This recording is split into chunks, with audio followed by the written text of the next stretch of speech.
नमस्कार। हमने इससे पहले डेविड ह्यूम के बारे में पढ़ा था।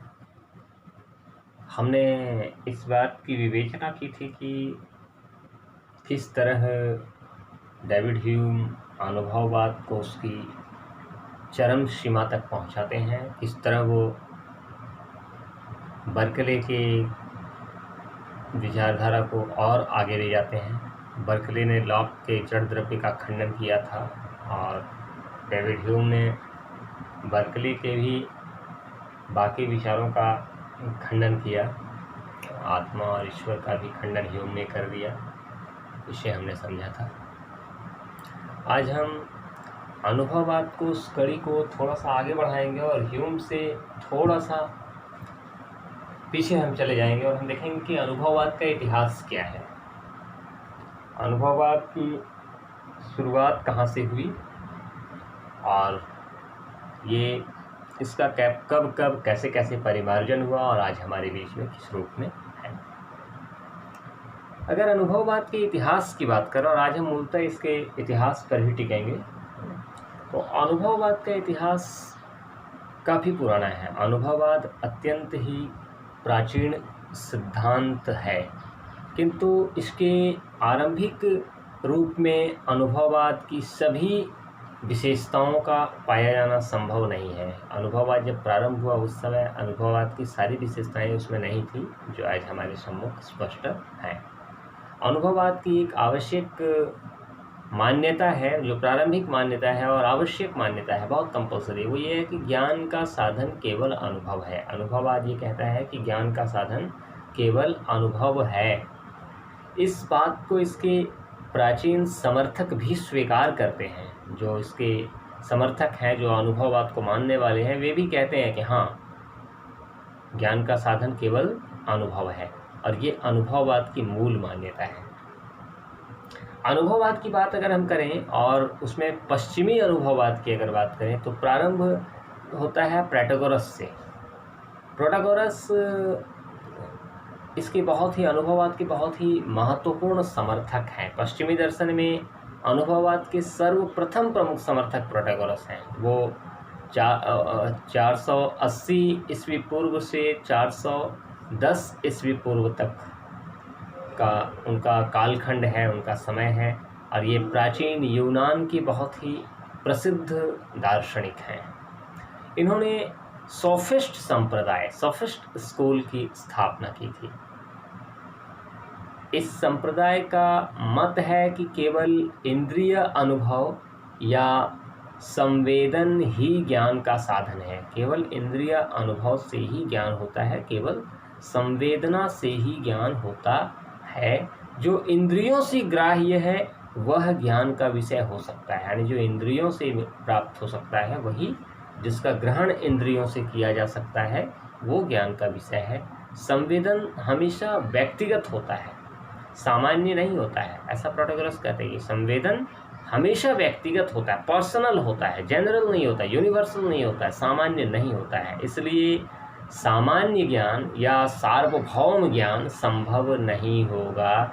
ज्ञान जब भी होगा वस्तुनिष्ठ नहीं होगा, व्यक्तिनिष्ठ होगा, पर्सनल होगा, आत्मनिष्ठ होगा। इस प्रकार सोफिस्ट लोग संवेदनवाद के उग्र समर्थक हैं। ये संवेदनवाद को मानते हैं और बहुत उग्र समर्थक हैं, बहुत ज़्यादा इसका समर्थन करते हैं और इसका ही समर्थन करते हैं। उसके बाद प्रोटैगोरस के बाद दूसरा जो संप्रदाय आता है अनुभववाद का, वो है स्टोइक संप्रदाय, और ये प्राचीन यूनान का एक संप्रदाय है। और ये संप्रदाय यानी स्टोइक संप्रदाय भी अनुभववाद का समर्थन करता है। इसकी स्थापना जैनों ने की थी। जैनों का समय 342 ईस्वी पूर्व से 270 ईस्वी पूर्व तक माना जाता है। और स्टोइक संप्रदाय भी सभी प्रकार के ज्ञान को अनुभवजन्य मानता है। ये भी कहता है कि ज्ञान अनुभव से होता है, और अनुभव से कहने का मतलब है कि इंद्रिय अनुभव, अनुभव का मतलब इंद्रिय अनुभव, यानी इंद्रियों के अनुभव से ही ज्ञान हो सकता है। तो मन के अंदर पहले से कोई ज्ञान नहीं रहता, ऐसा स्टोइक्स मत को मानने वाले कहते हैं कि पहले से हमारे मन में कोई ज्ञान नहीं रहता, कुछ भी नहीं रहता, हमारा मन बिल्कुल खाली रहता है और इंद्रियों के मार्ग से होते हुए हमारा ज्ञान मस्तिष्क में प्रवेश करता है, यानी कि ज्ञान इंद्रियों के माध्यम से होता है। उसके बाद अनुभववाद की ये दो संप्रदाय, प्राचीन संप्रदाय है, प्रोटैगोरस, स्टोइक्स। फिर आते हैं बेकन, बेकन के बाद हॉब्स और हॉब्स के बाद लॉक। तो अनुभववाद का जो पूर्ण विकास होता है वो लॉक, बर्कले और ह्यूम के द्वारा होता है और ये तीनों अंग्रेज दार्शनिक हैं और इन्होंने 17वीं और 18वीं शताब्दी इनका कालखंड रहा है, लॉक, बर्कले और ह्यूम का। इससे पहले बेकन और हॉब्स ने भी अनुभववाद के विकास में काफ़ी योगदान दिया, लेकिन ये तीनों दार्शनिक जब आए, लॉक, बर्कले और ह्यूम, तो इनके समय में 17वीं और 18वीं शताब्दी का समय है इनका, उस कालखंड में बहुत पूर्ण रूप से अनुभववाद विकसित हुआ और इसका प्रवर्तन लॉक ने किया था। लॉक से पहले बेकन थे, फ्रांसिस बेकन, जिनका समय 1561 से 1626 है, और फिर हॉब्स 1518 से 1679 ईस्वी। तो ये बेकन और हॉब्स की रचना में अनुभववाद की ओर झुकाव मिलता है थोड़ा, लेकिन ज्ञान शास्त्रीय सिद्धांत के रूप में, एपिस्टेमोलॉजिकल थ्योरी के रूप में उनका जो डेवलप प्रतिपादन है, सुविकसित प्रतिपादन है, उसका श्रेय लॉक को है। इसका पूर्ण विकास लॉक ने ही किया है। बेकन और हॉब्स में थोड़ा हमें झुकाव मिलता है अनुभववाद की ओर। लॉक 1632 से 1704 ईस्वी इनका कालखंड है और ये ज्ञान का, ये कहते हैं कि ज्ञान का जो आदि प्रवर्तक है, जो विषय है, आदि विषय, जो प्रारंभिक विषय है ज्ञान का, जो पहला विषय है ज्ञान का, वो प्रत्यय है, वो आइडियाज है। लॉक कहते हैं कि प्रत्यय के अतिरिक्त किसी भी पदार्थ का साक्षात ज्ञान हमें नहीं होता है, हमें केवल और केवल प्रत्ययों का ज्ञान होता है, आइडियाज का ज्ञान होता है, और किसी भी चीज का ज्ञान नहीं होता है। लेकिन केवल प्रत्यय को ज्ञान की संज्ञा नहीं दी जा सकती, केवल प्रत्यय को ज्ञान नहीं कहा जा सकता। वास्तव में ज्ञान क्या है? तो ज्ञान प्रत्ययों के बीच संगति है या असंगति। तो ज्ञान क्या है? तो प्रत्ययों के बीच संगति या असंगति की जानकारी प्राप्त करना। तो प्रत्ययों के बीच संगति है या असंगति है, इसकी जो जानकारी है वही ज्ञान है। तो ज्ञान प्रत्ययों के बीच संगति या असंगति की जानकारी प्राप्त करने को कहते हैं। संगति मतलब एग्रीमेंट, असंगति मतलब डिसएग्रीमेंट। तो ये जो एग्रीमेंट या डिसएग्रीमेंट की जानकारी होती है वही ज्ञान है। इस प्रकार से प्रत्यय ज्ञान नहीं बल्कि ज्ञान के निर्णायक तत्व हैं। प्रत्यय ज्ञान नहीं है बल्कि ज्ञान के निर्णायक तत्व हैं, एलिमेंट्स हैं, इसके माध्यम से ज्ञान होता है। और ये जो प्रत्यय है ये दो प्रकार के होते हैं। ये प्रत्यय दो प्रकार के हैं, सरल और जटिल, सिंपल एंड कॉम्प्लेक्स। जटिल प्रत्यय सरल प्रत्ययों के मिश्रण से बने होते हैं। कई एक सरल प्रत्यय मिल करके एक जटिल प्रत्यय का निर्माण करते हैं, कई एक सिंपल आइडियाज मिल करके एक कॉम्प्लेक्स आइडियाज को बनाते हैं। इसलिए ज्ञान की उत्पत्ति का मतलब है सरल प्रत्ययों की उत्पत्ति। ज्ञान की उत्पत्ति का मतलब सिंपल आइडियाज की उत्पत्ति। यहाँ लॉक ये मानते हैं कि केवल अनुभव से सरल प्रत्ययों का ज्ञान होता है। सरल प्रत्ययों का जो नॉलेज, जो ज्ञान होगा वो केवल अनुभव से होता है, ऐसा लॉक कहते हैं। और उनका यही मत उन्हें अनुभववादी बना देता है। लॉक मानते हैं कि अनुभव से प्राप्त प्रत्ययों को निष्क्रिय रूप में बुद्धि सिर्फ ग्रहण करती है। अनुभव से जो आइडियाज मिलते हैं उसको बुद्धि केवल निष्क्रिय रूप में केवल ग्रहण करता है। और ये जो प्रत्यय है वो आईने की तरह है। जो सामने के पदार्थों का प्रतिबिंब ग्रहण करता है, केवल उसकी छवि ग्रहण करता है और वो प्रस्तुत करता है, तो उस छवि की दशा कैसी है? दशा ऐसी है कि वो किसी भी सरल प्रत्यय को उत्पन्न भी नहीं कर सकता है और अनुभव से जो ज्ञान मिला उसको अस्वीकार भी नहीं कर सकता है। वो आइडियाज ऐसे ही है। तो सरल प्रत्ययों का उद्गम होने से, जो सरल प्रत्यय अर्थात सिंपल आइडियाज जो उद्गम होता है, प्रारंभ होता है, जन्म होता है, उससे अनुभव ही ज्ञान का साधन है, ऐसा ही कहते हैं, क्योंकि उससे सरल प्रत्ययों का उद्गम होता है और वहाँ से ज्ञान होता है, इसलिए अनुभव ही ज्ञान का साधन है, क्योंकि अनुभव से ही सरल प्रत्यय उत्पन्न होते हैं। तो लॉक के अनुसार ये अनुभव दो प्रकार का है, संवेदन और अंतःप्रेक्षण। अंतःप्रेक्षण संवेदन इंद्रियों के द्वारा होता है और उससे जो प्रत्यय मिलते हैं वे बाहरी वस्तुओं के गुणों को व्यक्त करते हैं।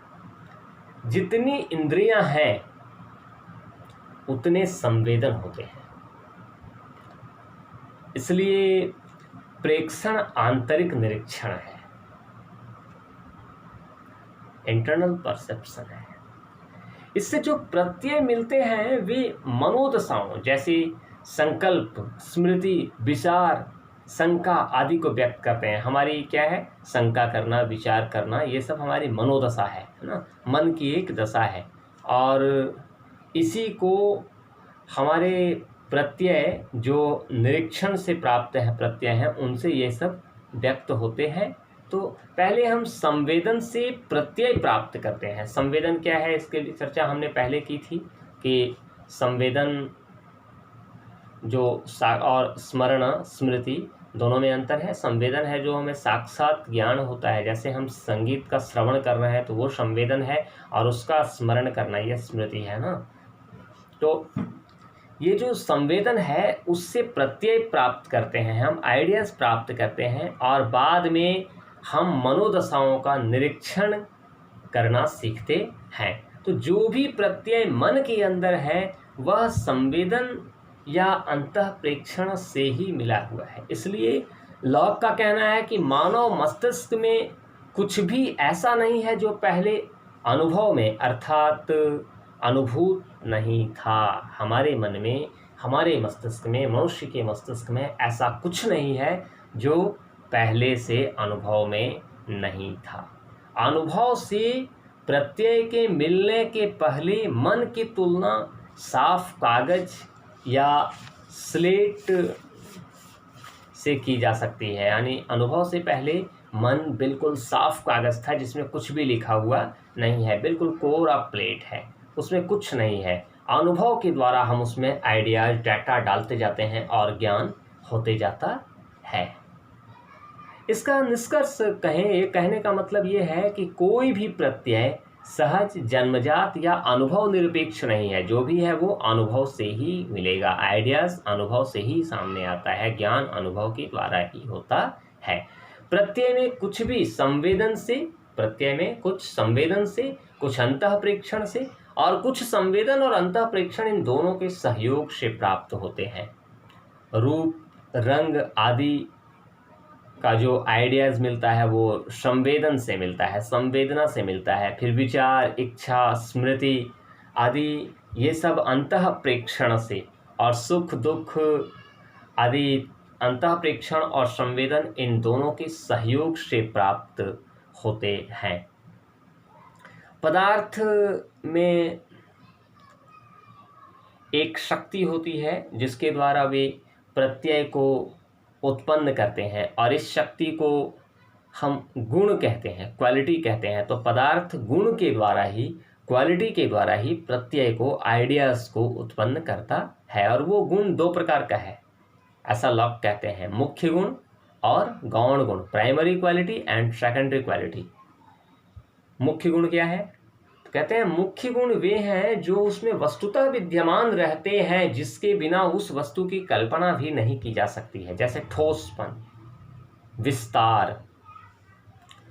ये सब किसी भी अनुभवकर्ता पर मुख्य गुण निर्भर नहीं करता है। मुख्य गुण उसका हम अनुभव करें या न करें, वो मुख्य गुण रहेगा उसमें।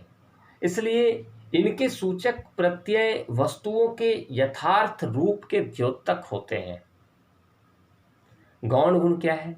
तो गौण गुण वो है जो पदार्थ में वस्तुतः विद्यमान नहीं होता, उसमें वो होता नहीं है, बल्कि उसके मुख्य गुण के द्वारा अनुभवकर्ता के अंदर, जो उसको अनुभव कर रहा है उसके अंदर कुछ संवेदना उत्पन्न हो जाती है, कुछ फीलिंग्स उत्पन्न हो जाती है, और वो संवेदन मात्र, केवल वही संवेदन जो है वही गौण गुण होता है। जैसे रूप, रस, गंध ना। तो जो हम रस का अनुभव करते हैं, टेस्ट का अनुभव करते हैं, या जो गंध का अनुभव करते हैं, वो सब उस वस्तु का गौण गुण होता है। इसका जो सूचक है वो प्रत्यय जो है, इसका जो आइडिया है जो आता है, टेस्ट है या फिर जो गंध है, वो वस्तु के अथार्थ रूप के द्योतक नहीं है। उससे वस्तुओं का वास्तविक रूप हमारे सामने नहीं आता, क्योंकि वो उसका अथार्थ गुण नहीं होता है। वो टेस्ट चेंज भी हो जाएगा। अगर हम सेब की बात करें तो उसका जो ठोसपन है, जो आकार है, वो उसका मूल गुण है, लेकिन अगर उसका टेस्ट है तो उसका टेस्ट उसका मूल गुण नहीं है, वो चेंज भी हो जाएगा। तो जो बदल सकता है, जिसके बिना भी वो वस्तु वैसी रह सकती है, वही गौण गुण है। और जो बदल नहीं सकता है, जिसके बिना हम उस वस्तु की कल्पना नहीं कर सकते हैं, वो उसका मुख्य गुण है। तो जो वस्तु का यथार्थ रूप का द्योतक नहीं है, जो उसका यथार्थ गुण नहीं है, उसी को लॉक ने गौण गुण कहा है और उसको यथार्थ नहीं माना, क्योंकि ये अनुभव पर निर्भर करते हैं। गौण गुण हमेशा अनुभव पर निर्भर करते हैं। जैसे देखने पर रंग या सूंघने पर गंध निर्भर है, इस प्रकार लॉक के अनुसार वस्तु का सीधा ज्ञान नहीं होता,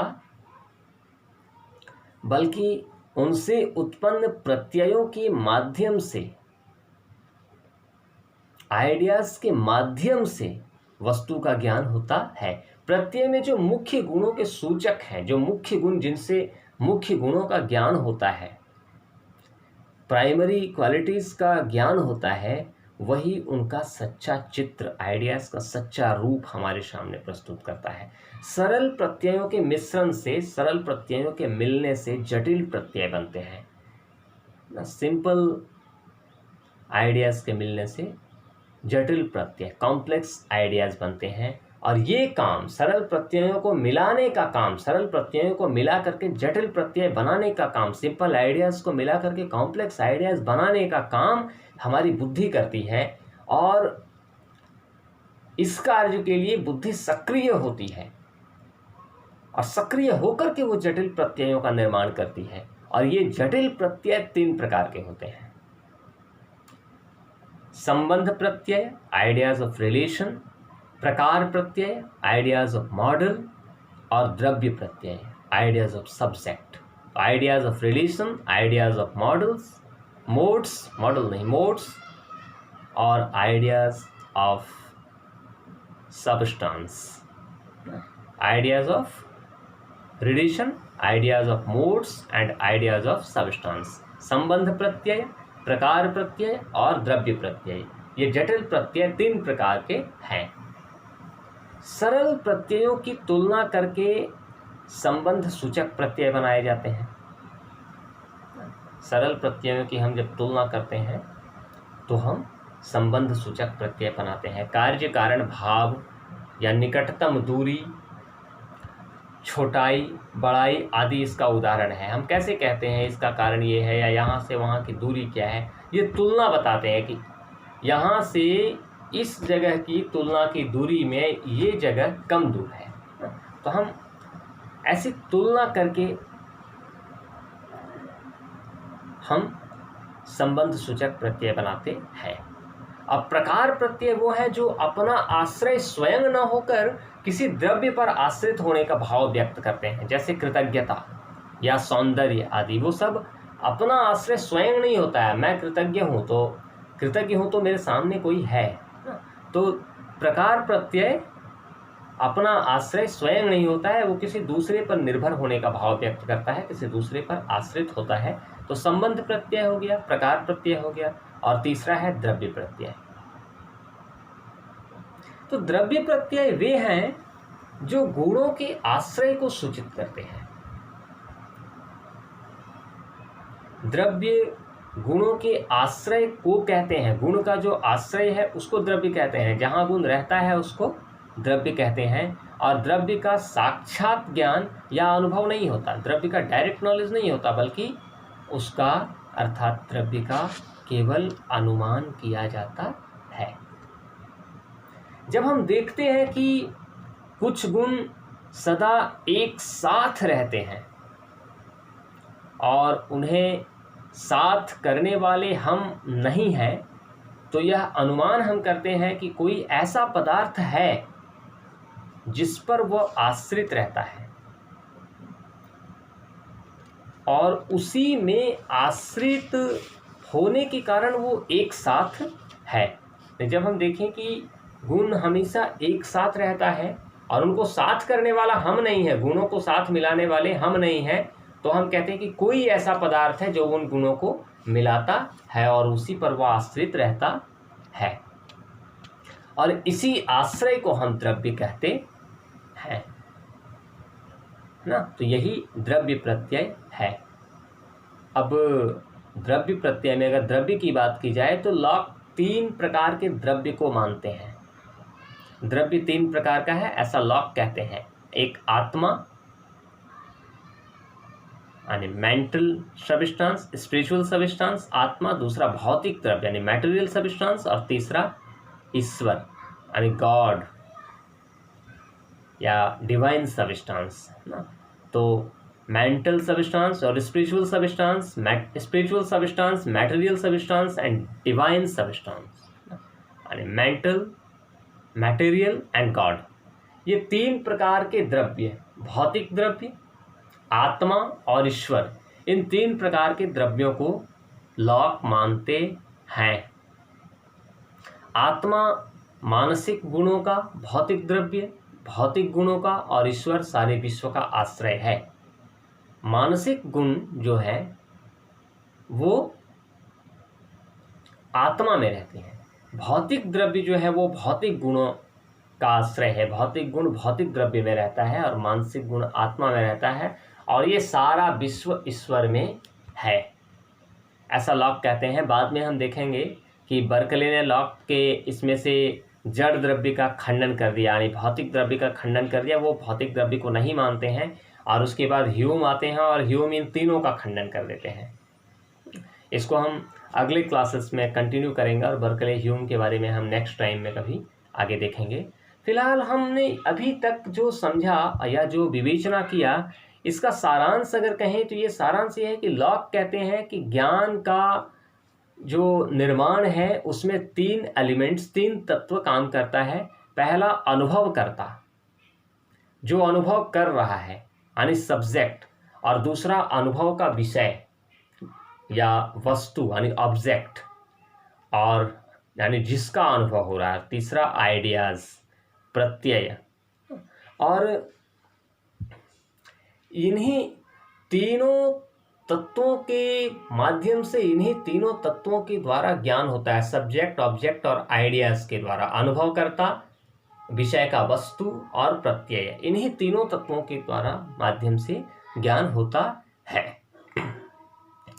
अब ज्ञान हमेशा वस्तुओं का होता है। ज्ञान प्राप्त करने वाला अनुभव करता है और ज्ञान के माध्यम प्रत्यय है। प्रत्यय वस्तुओं के द्वारा उत्पन्न होते हैं। प्रत्यय हमेशा वस्तुओं के द्वारा होता है, वस्तुओं के माध्यम से होता है, और उन्हें ही, उन वस्तुओं को ही प्रत्यय व्यक्त करते हैं, इसलिए उसे प्रमाण माना जाता है। तो आज के लिए इतना ही। इसके आगे हम फिर एक नए विषय पर बात करेंगे। धन्यवाद।